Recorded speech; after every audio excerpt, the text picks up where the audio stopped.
comes from the Italian word sonetto, meaning sound. Sonetto शब्द से आया है, इटालियन शब्द है, इटालियन भाषा का शब्द है। इसका मूल अर्थ है छोटी ध्वनि। The sonnet took birth in Italy. Sonnet का जन्म इटली देश में हुआ और पेट्रार्क, फ्रांसेस्को पेट्रार्क इनका मूल नाम है। इन्होंने सोनेट्स को लोकप्रिय बनाया, पर ये सबसे पहले लेखक नहीं थे सोनेट्स के। ये सोनेट्स के सबसे पहले लेखक नहीं थे, इन्होंने केवल सोनेट को लोकप्रिय बनाया। Petrarch was the first poet to popularize the sonnet, but he was not the first poet to write sonnets. पहले कभी नहीं थे जिन्होंने sonnets लिखी। He wrote short poems of 14 lines. उन्होंने छोटी छोटी कविताएं लिखी 14 पंक्तियों की, प्रत्येक में 14 पंक्तियां, 14 lines each. For his beloved, एक तरफा प्रेम था, उनकी प्रेमिका थी लॉरा डी नोव्स, उसके नाम उन्होंने सॉनेट्स लिखी। He divided his sonnets into 2 parts. उन्होंने सॉनेट्स को 2 भागों में बांटा। An octave of 8 lines, 8 पंक्तियों का octave, and a sestet of 6 lines, 6 पंक्तियों का sestet। 8 plus 6 14 लाइन्स हो जाती है। The octave has the rhyme scheme. Octave का rhyme scheme तुकबंदी, ABBA ABBA। But the sestet कुछ भी बदला हुआ हो सकता है। But the sestet had a flexible rhyme scheme. Sestet का rhyme scheme बदला हुआ हो सकता था।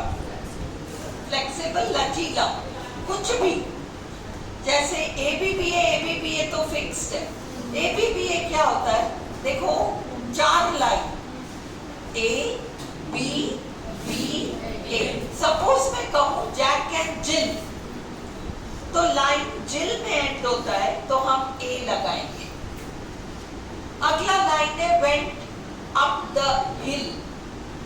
हिल और जिल एक जैसे हैं, इसलिए हम सेकेंड लाइन में भी ए लगाएंगे। कविता की 4 पंक्तियों में पहले लाइन का जो आखिरी साउंड है वो चौथे लाइन के आखिरी साउंड को मैच करे, और दूसरा और तीसरा, दूसरे लाइन का आखिरी साउंड तीसरे लाइन के आखिरी साउंड को मैच करे। तो हम क्या करते हैं, पहले लाइन को तो ए लिख देते हैं, अगला लाइन ए वाले साउंड को मैच नहीं कर रहा, इसलिए अपन ने बी लगाया। सपोज अपन बनाते जैक एंड जिल, जिल के लिए हमने ए लगाया। अगला वेंट इनटू द फॉरेस्ट, अब वो फॉरेस्ट का जो फॉरेस्ट रेस्ट जिल से मैच नहीं कर रहा, तो अब हमने बी लगाया। और तीसरा लाइन है अप द हिल, अब जिल से हिल मैच कर रहा है ए। इस तरीके से हम बनाते हैं। तो सोनेट के ऑक्टेव में पहले 8 लाइन्स ऑक्टेव कहलाते हैं। उसका लाइन स्कीम है ABBA, यानी पहला लाइन और चौथा लाइन एक जैसा, 5वां लाइन और 8वां लाइन एक जैसा, दूसरा लाइन और तीसरा लाइन एक जैसा, छठा लाइन और 7वां लाइन एक जैसा। तो ABBA बन गया। जहां तक सेस्टेट का सवाल है, 6 लाइन्स, उसकी तुकबंदी कवि की मर्जी। वो बना सकता है CDD,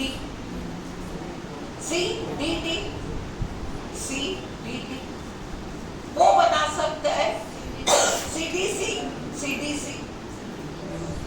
वो बना सकता है CDE, है डीसीडी, डीसीडी मर्जी उसकी, वो क्या नमूना या मोटिव बनाता है वो उसकी मर्जी, ये लचीला है। पर सोनेट का ऑक्टेव जो है वो लचीला नहीं है, वो तो एबीबी ही होगा। अंडरस्टूड? इसलिए the octave, point number 6, had the right scheme ABBA, पहन देना, but the sestet, परंतु जो sestet था had a flexible rhyme scheme, उसकी तुकबंदी लचीली हुआ करती थी। The sonnets of Petrarch के जो सॉनेट्स थे आर कॉल्ड पेट्रार्कन सॉनेट्स, उन्हें पेट्रार्कन सॉनेट्स कहा जाता था। दूसरा नाम था Italian sonnets. Petrarch's sonnets became very popular all over Europe. Petrarch के सोनेट्स पूरे यूरोप में बड़े लोकप्रिय हुए।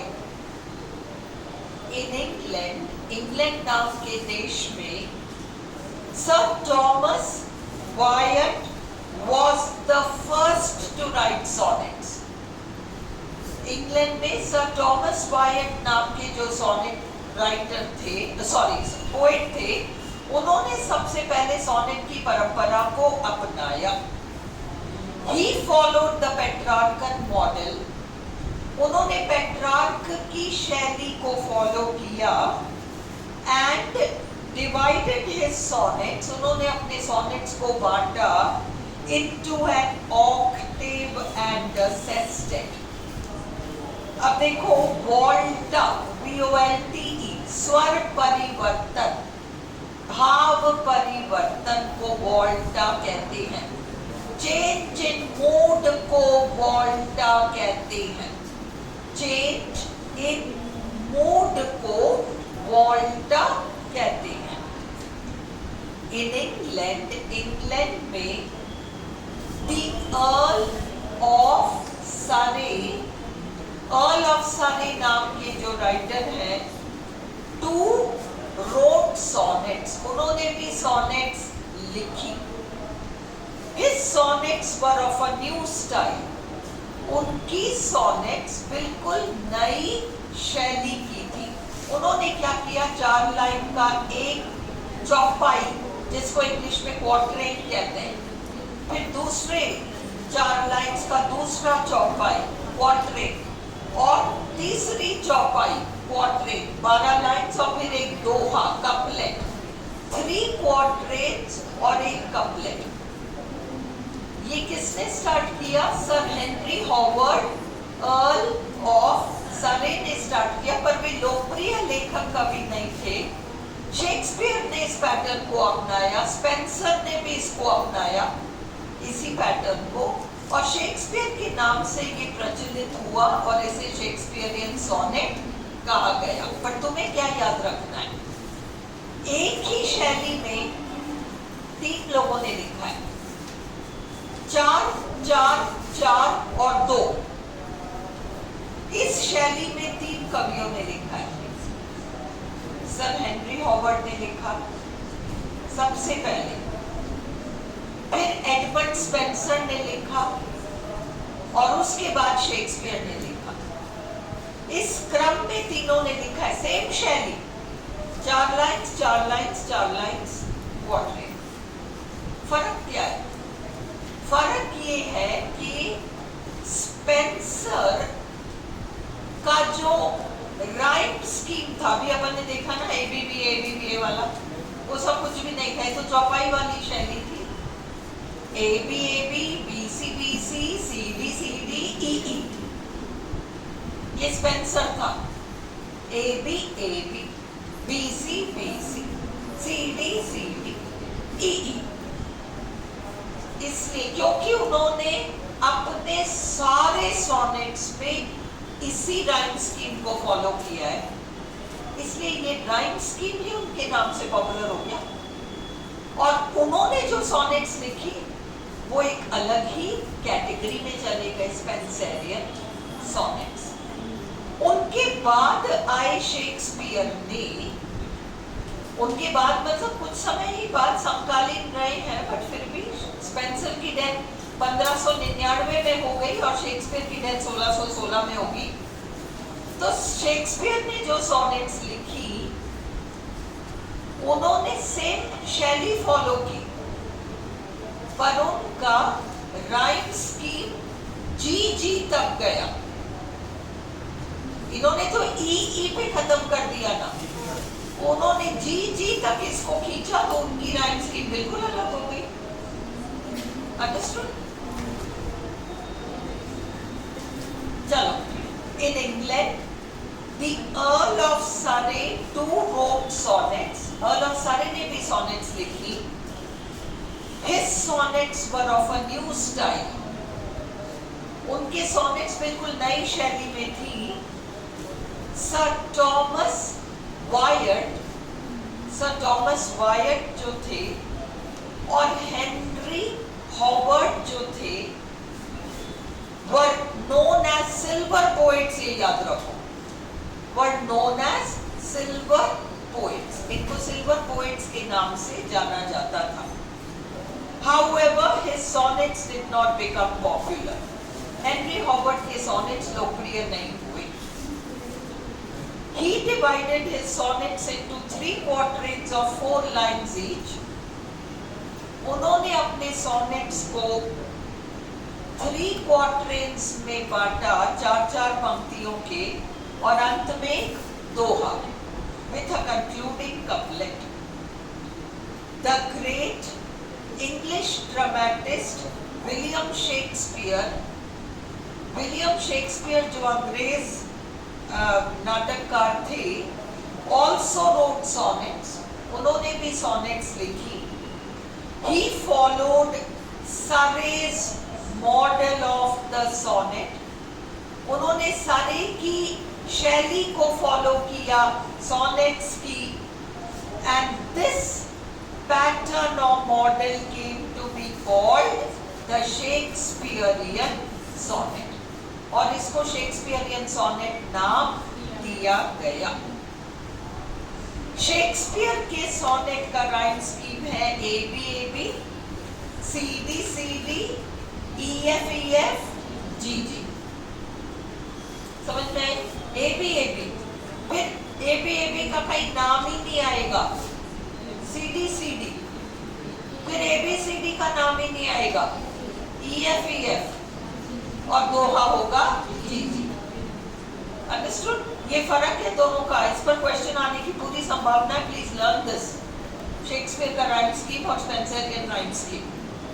ठीक है, मैं आप लोग को एक PDF भेजूंगी लिटरेचर के टर्म्स का।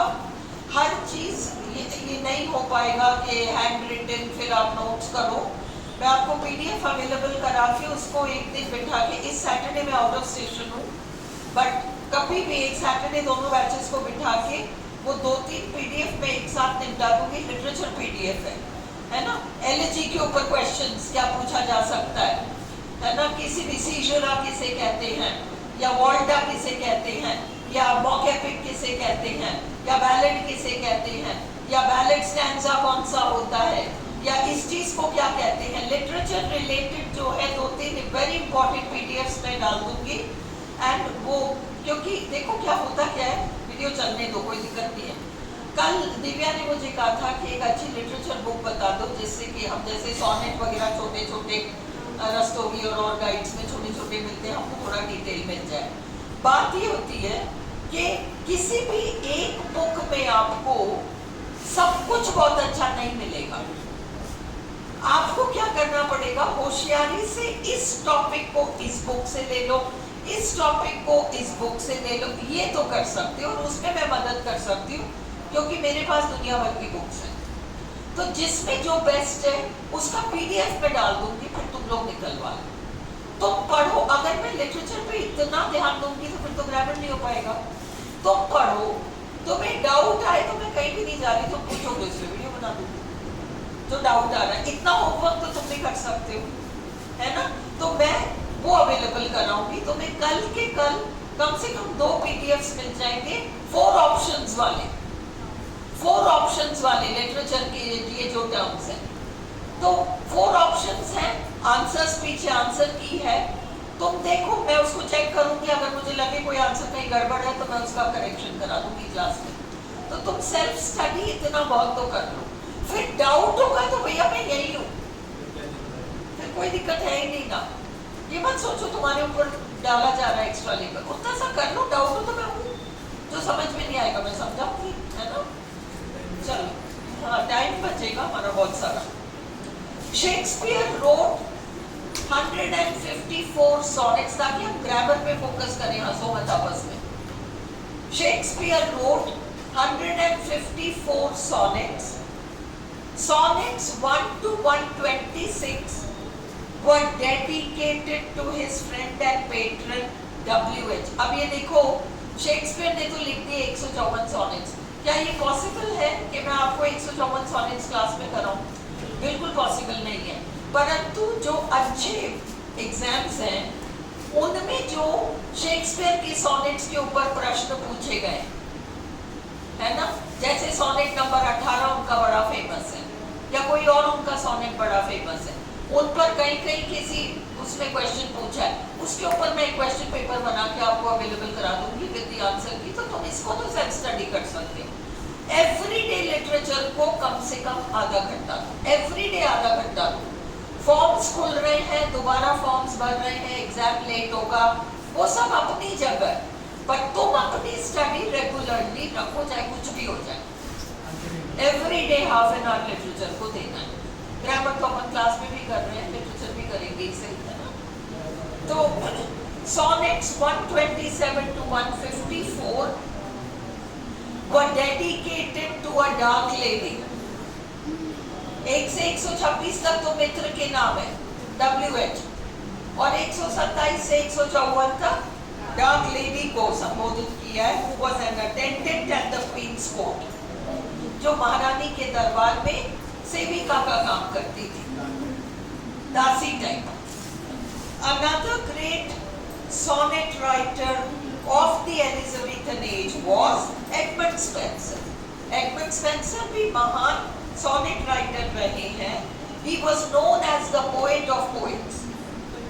कवियों का कवि माना जाता है। वो जो लिटरेचर का कल पीडीएफ डालेगा वो फर्स्ट ग्रेड के लिए भी वेरी इंपॉर्टेंट है। तो तुम लोग सेकंड ग्रेड ग्रुप में जो हो, जया को कह देना कि फर्स्ट ग्रेड में डाल दें। He wrote a collection of 89 sonnets। तो 89 sonnets का एक कलेक्शन उन्होंने लिखा जिसका नाम था एमोरेटी, और राइम स्कीम इनके सॉनेट्स का है ABAB BCBC CTCD EE। He dedicated the sonnets।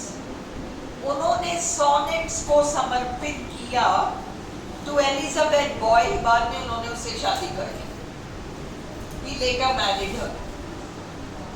In the restoration period, restoration काल है 1660 से 1700, 1660 से 1700 तक John Milton too wrote sonnets.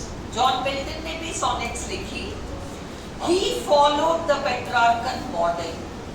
उन्होंने पेट्रार्क की परंपरा को फॉलो किया। Petrarch wrote on the theme of love। Petrarch ने प्रेम नाम के विषय पर सॉनेट्स लिखी। Shakespeare wrote on love and friendship। Shakespeare ने तो लव भी लिखा 1 to 126, सॉरी फ्रेंडशिप लिखा 1 to 126, लव लिखा 127 to 154, है ना। स्पेंसर और पेट्रार्क वगैरह तो लव पर ही लिखते थे। बाद में मिल्टन आएंगे, वो तो लव के ऊपर लिखेंगे ही नहीं, वो इतिहास की घटनाएं, अपने जीवन की घटनाएं इनके ऊपर लिखेंगे। तो Milton did not write about love. He wrote on historical themes. उन्होंने इतिहास के विषयों पर लिखा, and personal matters such as his blindness, और अपने निजी मामलों के बारे में लिखा जैसे उनका अंधापन. In the romantic age में Wordsworth wrote more than 500 sonnets on nature. Wordsworth ने 500 से अधिक sonnets लिखी प्रकृति पर. देखो sonnet का विस्तार हो रहा है. Thus the sonnet has an interesting history. Sonnet का history ही बहुत interesting है. The sonnet took birth in Sicily. Sonnet का जन्म सिसिली नामक शहर में हुआ, इटली में. क्या?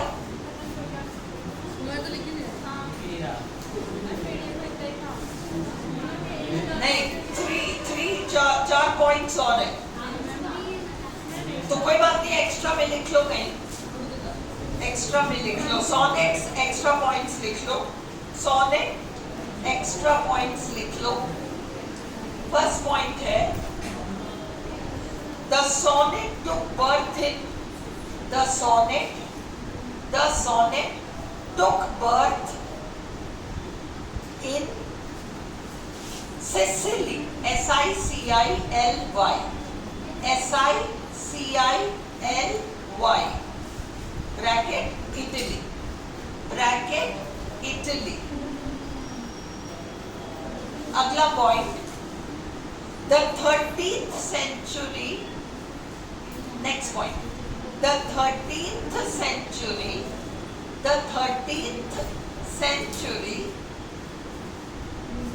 poet and notary Notary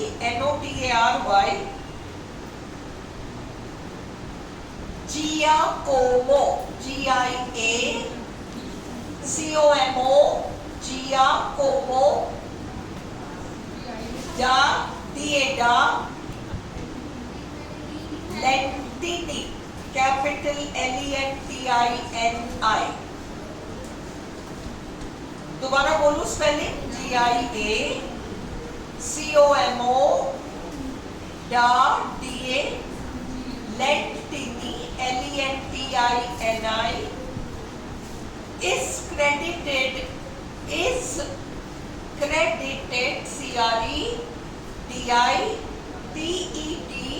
credited with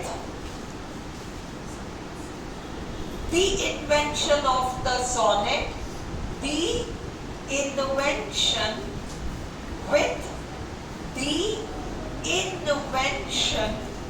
of the sonnet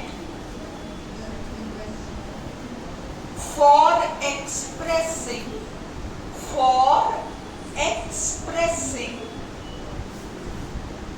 courtly love. Courtly, courtly, courtly love.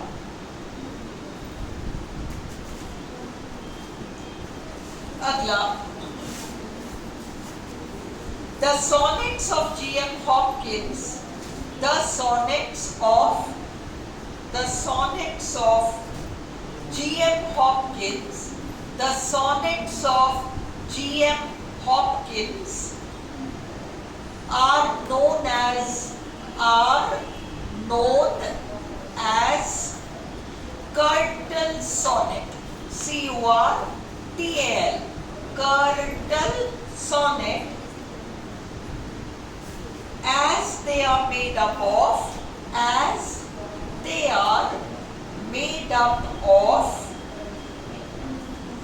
10.5 lines. 10.5 lines. 10.5 lines. अगला, the Rilkean sonnet, the Rilkean, capital R-I-L-K-E-A-N, the Rilkean sonnet consists, C-O-N-S-I-S-T-S, consists of 7 couplets. 7 couplets, C-O-U-P-L-E-T-S, couplet यानी दोहा, दोहा यानी 2 lines, 7 couplet यानी 14 पंक्तियां हो गई. अब हमारा अगला टॉपिक है एलेजी. Elegy, E-L-E-G-Y. इससे पहले कि मैं एलेजी शुरू करूं, शाम को मैं इडियम्स एंड फ्रेजेस जो करा रही हूँ सुबह में नहीं कराऊंगी। आप एक बात समझो, कुछ ऐसे लिटरेचर के मतलब टॉपिक्स इस तरीके के होंगे जो मैं शाम को कराऊंगी, क्लियर वीडियो होगा, आप वीडियो में फॉलो करो।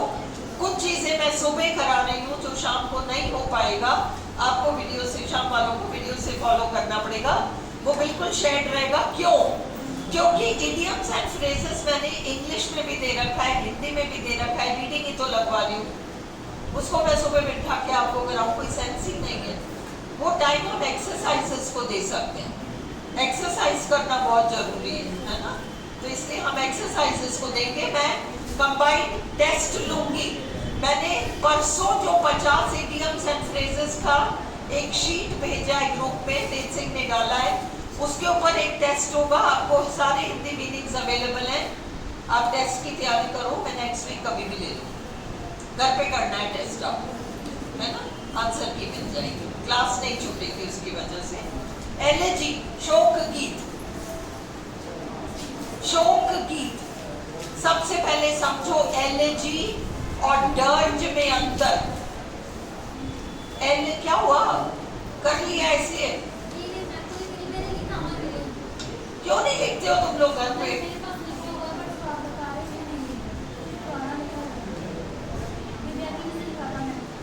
हाँ तो दिव्या के पास दोनों ही होगा, सब लिखा हुआ है, तुम आधे पौने मत उतारो, फुल उतारा करो। एंड कृतिका मैसेजेस भेजकर डिलीट मत करो, I want to read your messages. चलो दी एलेजी, शोक गीत, एलेजी और डर्ज में अंतर समझो। एलेजी और डर्ज, DIRGE, दोनों में अंतर समझो। क्या अंतर होता है एलेजी और डर्ज में, पहले समझे हम। सुनो, जब एक बड़ी रचना के अंदर, जैसे शेक्सपियर का कोई प्ले है, उस प्ले के अंदर एक कैरेक्टर मर जाता है ना, उस कैरेक्टर के मरने पर उसका भाई शोक गीत गा रहा है, उसका कोई रिश्तेदार, उसका प्रेमी, उसका कोई भी शोक गीत गा रहा है। बड़ी रचना के अंदर किसी के मरने पर जो छोटी एक शोक गीत लिखी जाती है वो डर्ज है, और इंडिपेंडेंट एक कविता जो कि एक शोक गीत के रूप में है वो एलेजी है। ये अलग बात है कि कई पोएम्स डर्ज ही कहलाती है, भले ही वो एलेजी है, कभी कभी इंटरचेंज हो जाता है, बट ये फर्क है। अगर ऑप्शन में ये डिफरेंस है तो उसको पॉइंट आउट करना है तुम्हें, अंडरस्टूड? कहने को डर्ज ऑन करके कविता लिख दी जाए तो कोई बहुत बड़ी बात नहीं है। The elegy took birth in Greece. Elegy का जन्म यूनान में हुआ। मेरे से पूछ लेना कुछ को, मनीषा को पूछ लेना। The elegy took birth in Greece. Elegy का जन्म यूनान में हुआ। The English word elegy, अंग्रेजी शब्द एलेजी जो है comes from the Greek word eligos. एलिगोस से एलेजी आया, root word. Elegos means funeral lament, अंतिम संस्कार के मौके पर गाया गया विलाप। lament यानी विलाप। An elegy is a complete song of mourning. Elegy अपने आप में पूर्ण रचना है शोक विलाप का। An epitaph, शब्द वो जो कब्र पर शिलालेख, किसी के मरने पर कब्र पर जो लेख लिखा रहता है उसे एपिटैफ कहते हैं। An epitaph consists of a few lines of praise written on the tombstone. कब्र के पत्थर पर जब जो लिखा गया शिलालेख होता है। Dirge is also a song of lament or mourning. Dirge भी शोक विलाप का गीत ही होता है। Dirge is smaller in length. Dirge लंबाई में छोटा होता है, यानी कविता छोटी होती है। And often it is a part of a larger work. और अक्सर ये एक लंबी रचना का हिस्सा होता है। Elegy written in a country churchyard, इस पर प्रश्न आने की पूरी संभावना है क्योंकि वर्ल्ड की मोस्ट फेमस एलिजी है और आपको पता है कि बीए पार्ट 2 में आप सबने पढ़ा है। इसलिए इसको खोल के तुम लोग विकिपीडिया पे एक रीडिंग लगा लो, इसके बारे में जो है। रिचर्ड वेस्ट को समर्पित है, रिचर्ड वेस्ट नामक व्यक्ति को समर्पित है ना। तो ये मैंने नोट्स में दे रखा है, पर फिर भी एक बार विकिपीडिया एक रीडिंग लगा लेना। जब फ्री टाइम हो तो ये छोटे मोटे काम कर लिया करो। Thomas Gray belongs to the pre-romantic age, not romantic age. Love, pen. The pre-romantic age, not the romantic age, please. The pre-romantic age, जिसका दूसरा नाम है एज ऑफ ट्रांजिशन, परिवर्तन का काल। In this elegy, इस elegy में Thomas Gray does not mourn, Thomas Gray शोक विलाप नहीं करते। The death of any single person, किसी एक व्यक्ति के मरने पर उन्होंने शोक विलाप नहीं किया है।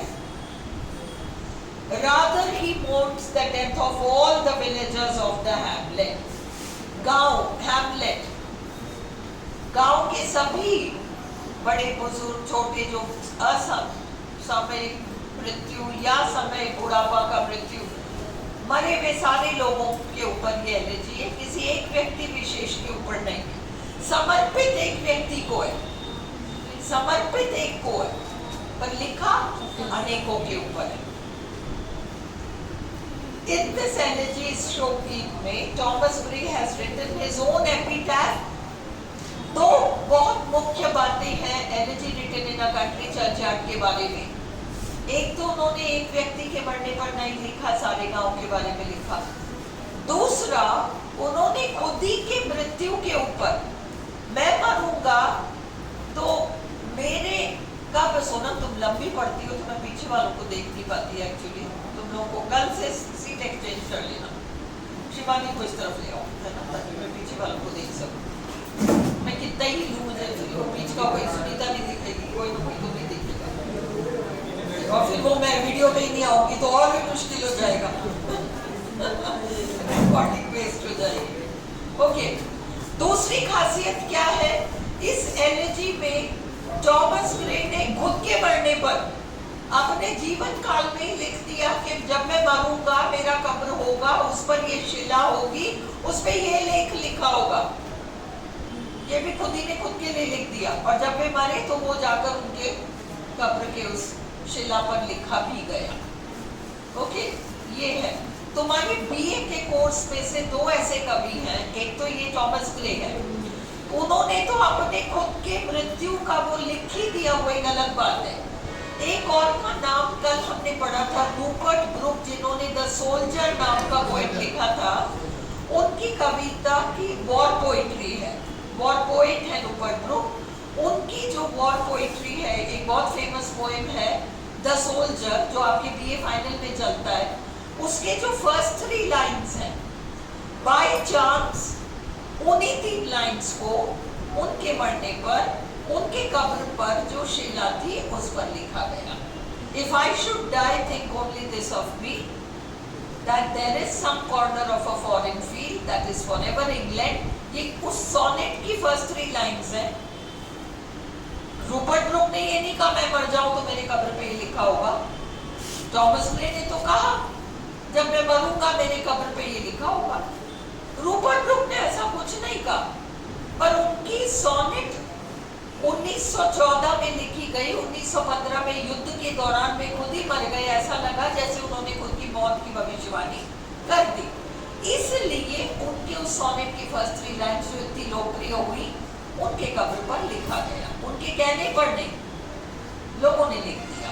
Is this clear? ये दोनों याद रखो। His elegy is dedicated to Richard West। Confuse हो गई क्या Sushma? His elegy is dedicated to Richard West। Thomas Gray की एलिजी रिचर्ड वेस्ट को समर्पित है। The lyric break, break, break ये जो लिरिक है break break break is written by Alfred Lord Tennyson. इसे अल्फ्रेड लॉर्ड टेनिसन ने लिखा है। इट इज अ लिरिक, ये एक ऐसा गीत है ऑफ मोर्निंग, विलाप का गीत है, फॉर हिज डियरेस्ट फ्रेंड, उनके सबसे खास मित्र के लिए, Arthur Henry Hallam, HALLAM, HALLAM, Arthur Henry Hallam. The elegy in memory of W.B. Yeats, कविता का नाम है In memory of W.B. Yeats, the नहीं है बीच में, In memory of W.B. Yeats, ये कविता का नाम है, is written by W.H. Auden, और ये मॉडर्न एलेजी है, मॉडर्न एज की एलेजी है। क्या फर्क है मॉडर्न एलेजी और परंपरागत तरीके से लिखे गए एलेजी में? परंपरागत तरीके से लिखे गए एलेजी में कवि ये कहता है अरे फलाना मर गया और इसकी जगह कोई भी नहीं ले सकता, ये तमाम था, ये हो गया वो हो गया, प्रकृति भी रो रही है, दिन भी उगने से मना कर रही है, सूरज चांद सितारे सब दुखी है। ये परंपरागत एलेजी है। Modern elegy W.H. ऑर्डन ने W.B. Yeats के लिए लिखा, तो क्या हुआ अगर W.B. Yeats मर गया? सबको एक दिन मरना है, इसमें ऐसी कौन सी विचित्र बात हो गई? चलो अच्छा ही हुआ, क्योंकि उसने जितनी बेवकूफी भरी बातें कही थी जीवन काल में, अब लोग उसकी बुराइयां नहीं करेंगे, क्योंकि मरने के बाद अक्सर लोग मरे हुए व्यक्ति की बुराइयां नहीं करते, भले ही वो उसके जीवन काल में उसकी कितनी बुराइयां करते हो। इसलिए W.B. Yeats हमारी तरह एक साधारण इंसान था, हम भी बेवकूफी भरी बातें करते हैं, हमारी तरह वो भी बेवकूफी बातें कह गया, चलो उसको माफ कर देते हैं और उसकी तारीफ कर देते हैं इस चीज के लिए कि उसने कुछ ऐसी बातें कही जो आप और हम सोचते हैं पर कह नहीं पाते, तो उनकी कहने की शैली बड़ी अच्छी थी, हम इस बात के लिए उसको याद कर लेते हैं। ये मॉडर्न एलेजी है। देखो स्वर में कितना परिवर्तन है, अंतर है। ट्रेडिशनल एलेजी कैसे हुआ करती थी और मॉडर्न एलेजी का स्वर कितना परिवर्तित है। Do you get this? W.H. Auden का परिवर्तित स्वर वाला एलेजी मॉडर्न एलेजी है। It is a modern elegy. अब आपको समझ में आ गया मॉडर्न क्या है, इसमें फीलिंग अलग है। अब पैस्टोरल एलेजी, ग्रामीण परिवेश के बारे में एलेजी, गांव का background, is an elegy with a rural background। ये एक ऐसी एलेजी है जिसका बैकग्राउंड ग्रामीण है। The pastoral elegy took birth in Greece। pastoral elegy ने यूनान में जन्म लिया। The word pastoral, pastoral शब्द जो है comes from the Greek word pastor। पैस्टर नाम के यूनानी शब्द से आया है, मीनिंग टू ग्रेज, चरना। ऑफन, अक्सर, द पैस्टोरल एलेजी नहीं है, कहाँ पे बंद हो गया तुम्हारा?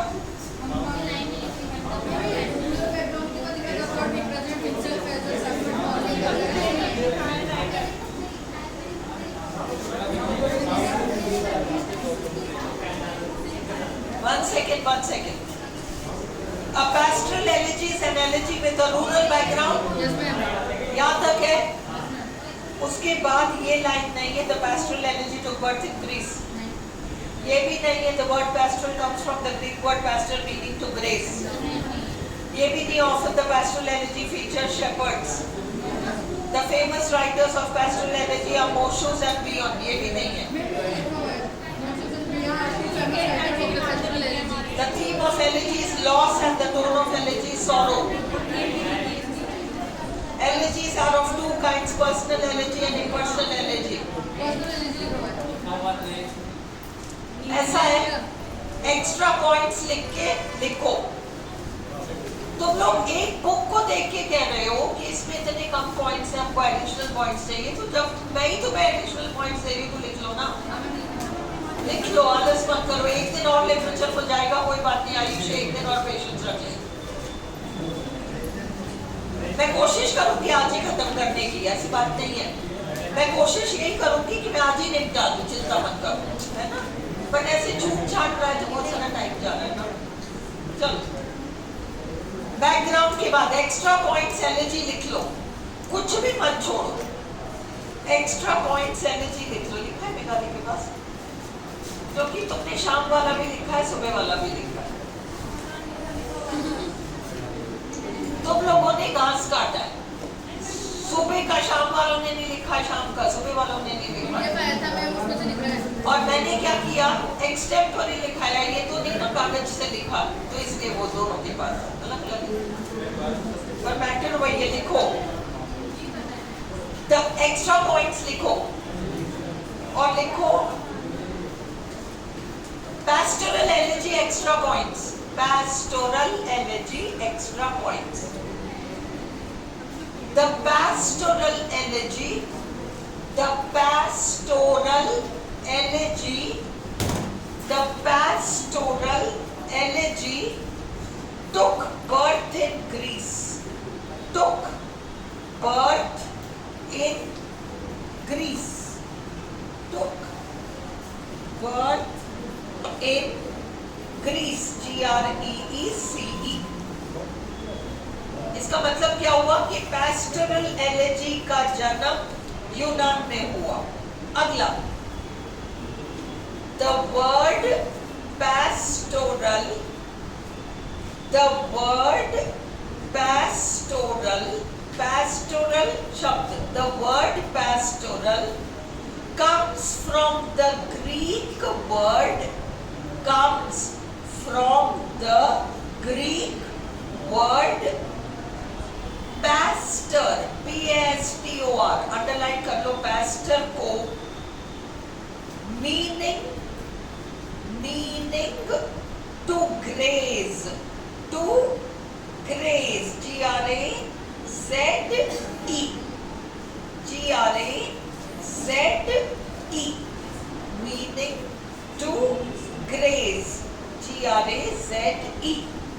अगला, often, O-F-T-E-N, often, O-F-T-E-N, the pastoral elegy, the pastoral elegy, often the pastoral elegy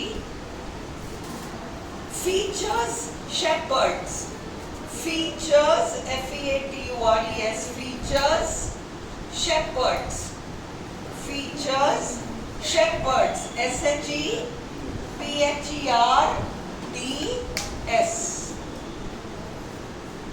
The famous writers of pastoral elegy are, the famous writers of pastoral elegy are Moschus, M-O-S-C-H-U-S, Moschus, M-O-S-C-H-U-S,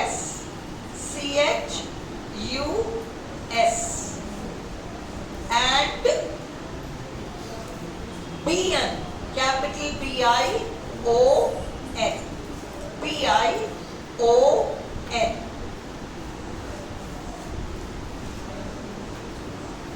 अगला, the theme of elegy, the theme of elegy is loss, comma, and the tone of the elegy, and the tone of the elegy, tone of the elegy is sorrow, S-O-R-R-O-W,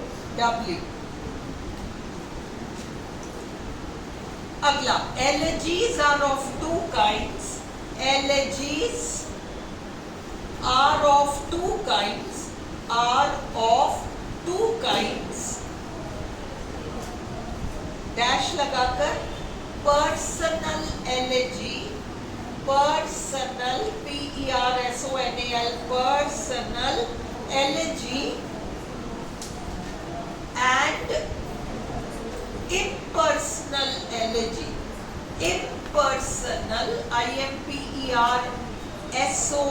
IMPERSONAL, impersonal elegy.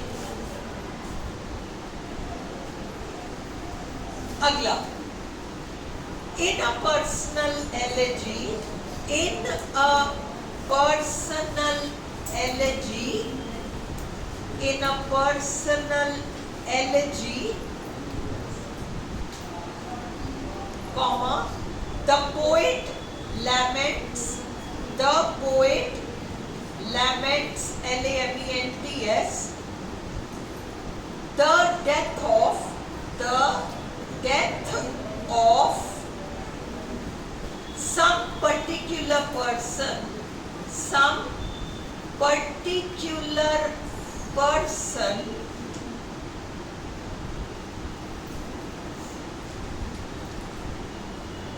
like some close friend or relative, like some close friend or relative, like some close friend or relative. Jayaprakash, वादा पूरा नहीं हुआ, बाद में बात करेंगे। आपने बोल दिया। बाद में बात करेंगे। चलो अगला, in an impersonal elegy, in an impersonal elegy, in an impersonal elegy,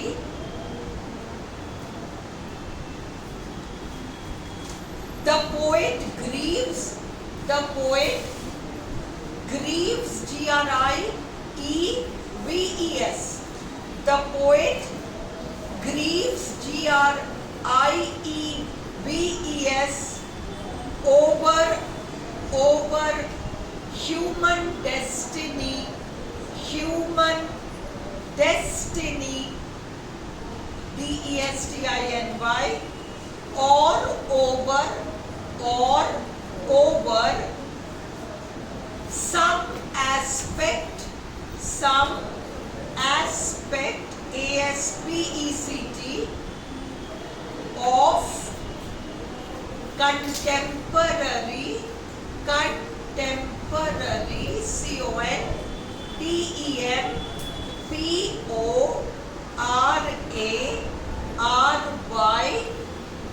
life and literature.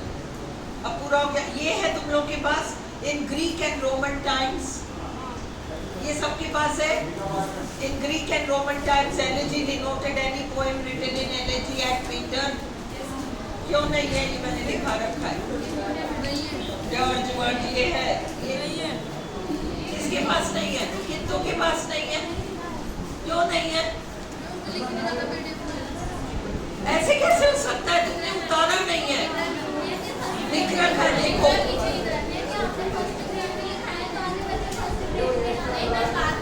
क्या? कौन सा फर्स्ट ग्रेड? तो सेकंड ग्रेड के पास कहाँ से आया? तो फर्स्ट ग्रेड वालों को कहाँ से फर्स्ट ग्रेड में मिल गया? ये है, लिखो फिर, लिखो फिर, तो लिख लो अभी, लिखो। अरे घास मत काटो, लिखो। एक्स्ट्रा पॉइंट्स नहीं चल रहा है, एक्स्ट्रा पॉइंट्स नहीं चल रहा है। In Greek and Roman times, in Greek and, अरे लिखो ना, in Greek and Roman times, in Greek and Roman times Ayushi लिखो ना, तुम्हारे लिख रहा है कि तू के नहीं लिख रहा? In Greek and Roman times, elegy denoted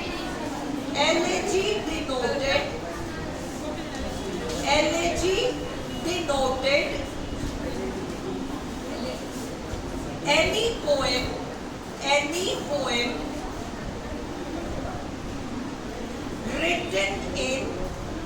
written W-R-I-T-T-E-N, written in elegiac meter, elegiac E-L-E-G-I-A-C, elegiac meter, M-E-T-E-R, bracket में alternating, A-L-T-E-R N-A-T-I-N-G, alternating hexameter, H-E-X-A M-E-T-E-R, hexameter and pentameter lines, P-E-N-T-A-M-E-T-E-R, pentameter lines. अगला, it also involved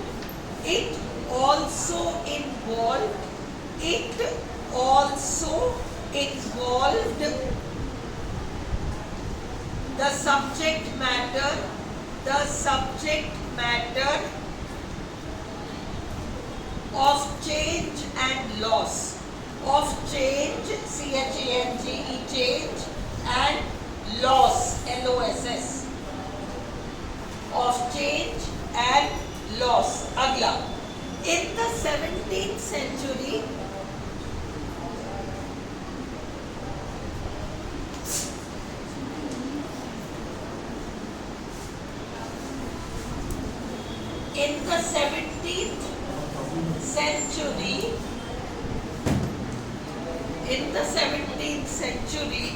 the term elegy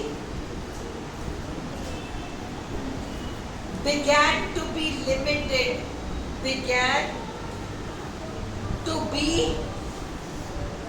limited, L-I-M-I-T-E-D,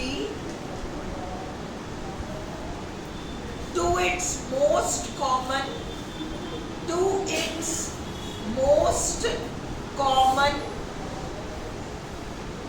present usage, P-R-E-S-E-N-T, present usage, U-S-A-G-E, dash लगाओ, a formal,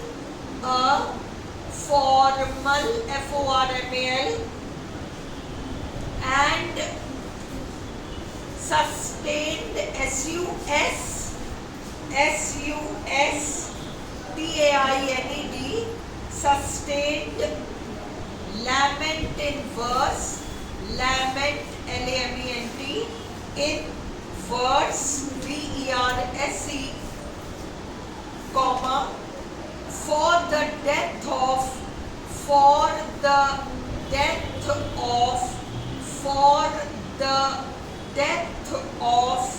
a particular person,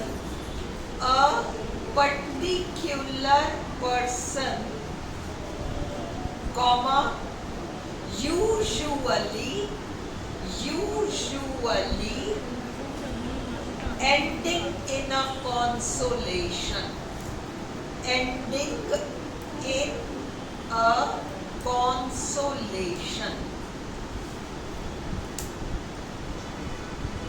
अगला point,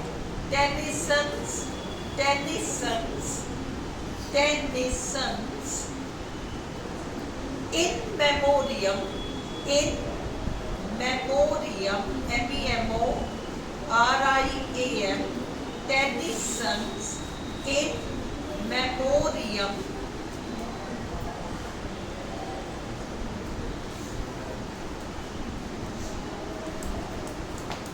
Tennyson's in memoriam, bracket में 1850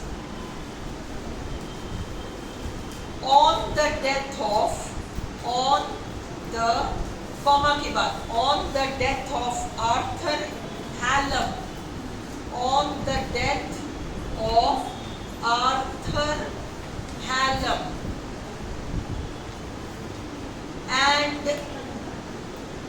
and ordens, A-U-D-E-N', ordens, in memory of W.B. Yeats, in memory of W.B. Yeats, are examples, bracket पे 1940, 1940, 1939 में William Butler Yeats की death हुई थी।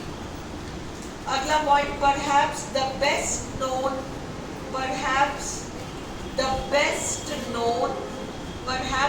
best known elegy in English,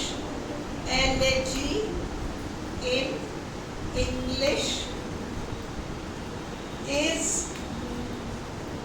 Gray's elegy, Gray's, G-R-A-Y', Gray's elegy, written in a country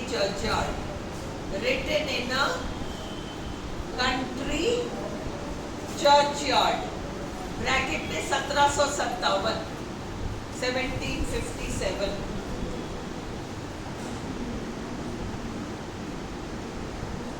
अगला the dirge, D-I-R-G-E, year क्या है? 1757। The dirge, D-I-R-G-E,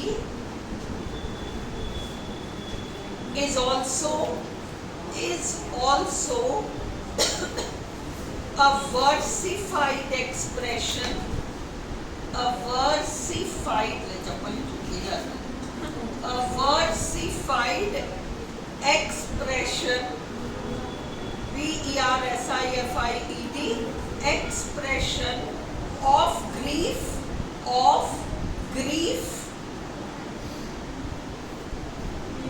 on the occasion of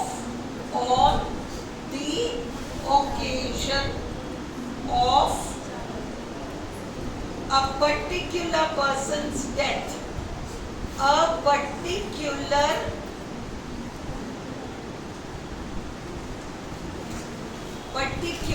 person's death, but differs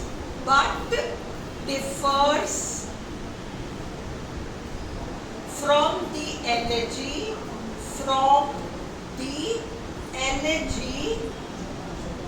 in that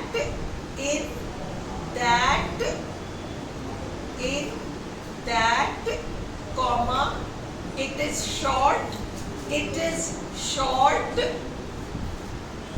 comma, less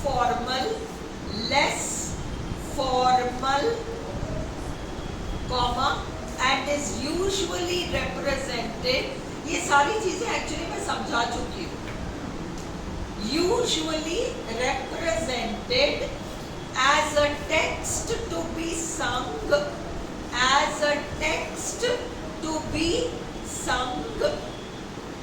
as part of a larger work,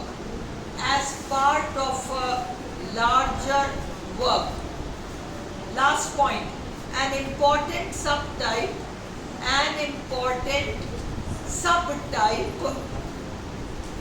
of the elegy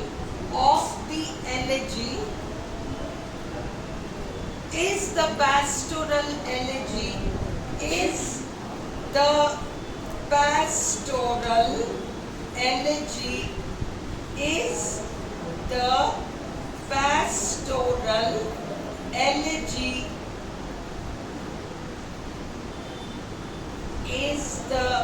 pastoral elegy,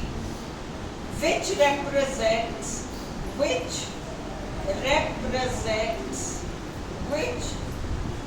represents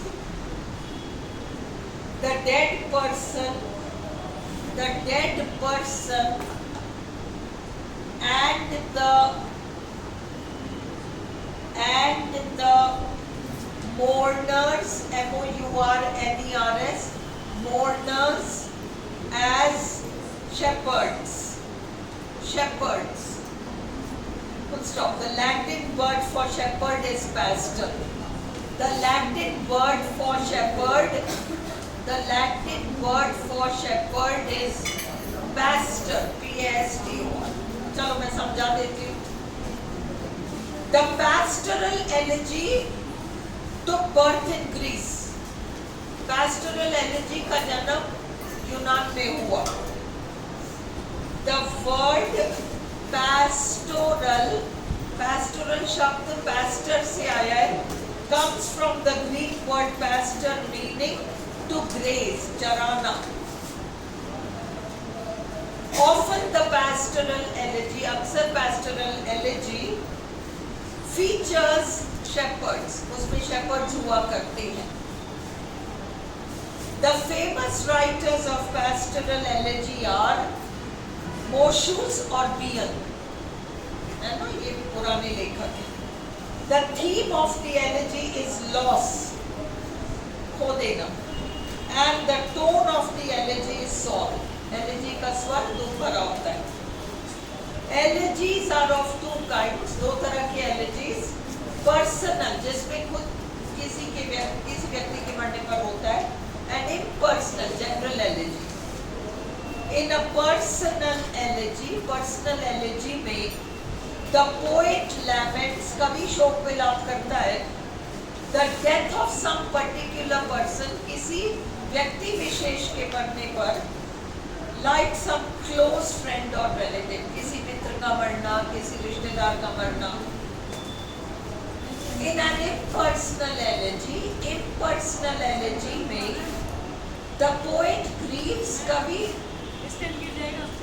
हाँ Fine, thank you, so sweet. So sweet.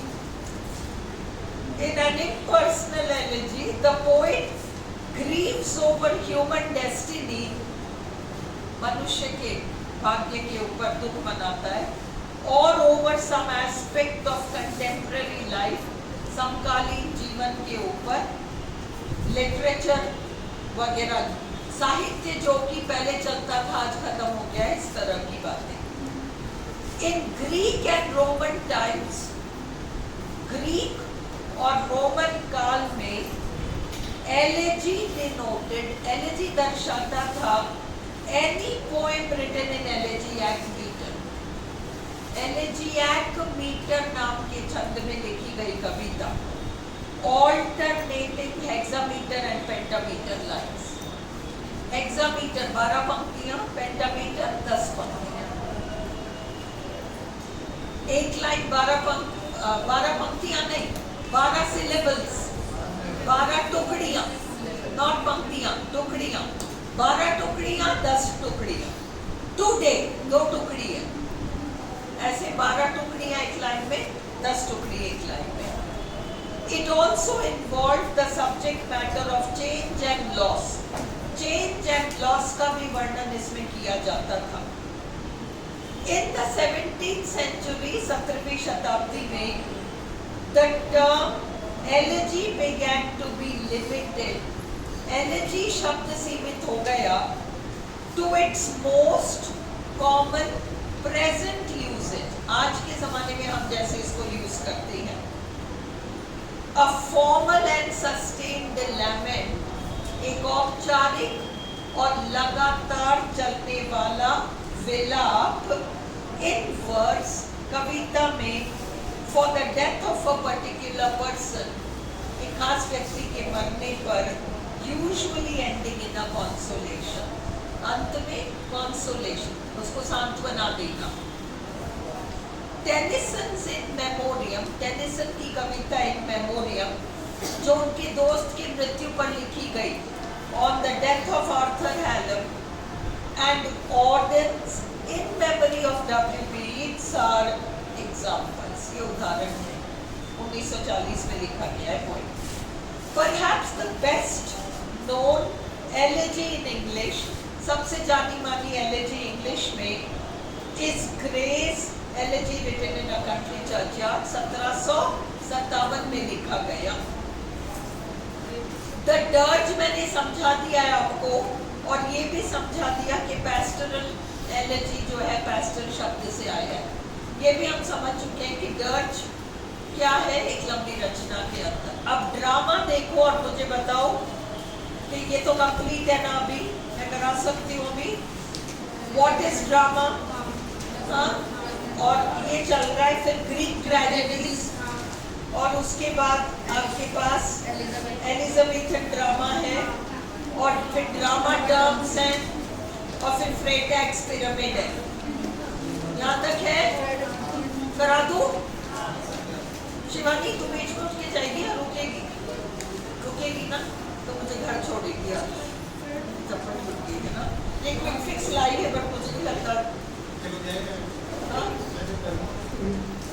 चप्पल कैसे दूं तुमको? मेरे चप्पल के हाथ लगाओगे?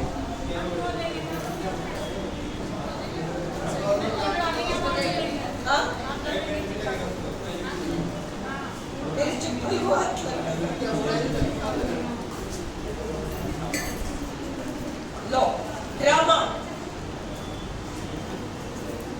Sorry,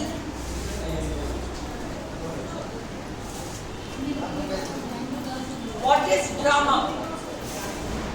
What is drama? A drama is a literary composition. इसको बंद करके दोबारा चालू करो, बहुत लंबा हो गया। इसको बंद करके दोबारा चालू करो, बहुत लंबा हो गया ये।